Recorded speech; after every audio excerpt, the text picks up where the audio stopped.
Hey everyone, welcome back to our channel. Today, I'm gonna show you how to hide followers on Instagram. First, navigate to your profile, open the Instagram app, and tap your profile picture in the bottom right corner.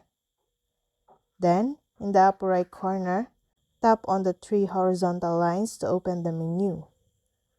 Scroll down and select Settings. Under Privacy, find the Followers setting. By default, it's set to public, meaning anyone can see your followers. To hide your followers, switch it to private. On public, anyone can see your followers.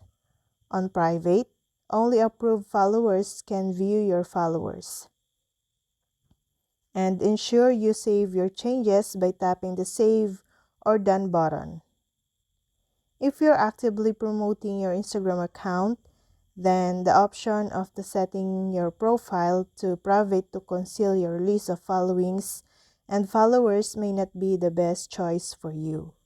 In such a scenario, your only viable alternative would be to block specific users. You'll need to manually restrict access for each user individual, which can be time-consuming. However, the end result is that you'll have certain Instagram users who won't be able to view the profiles you follow or see who follows you. It's important to note that these restricted users won't be able to discover your Instagram profile again in their searches unless you choose to unblock them. And that's all. Thank you guys for watching these videos and see you guys for the next videos.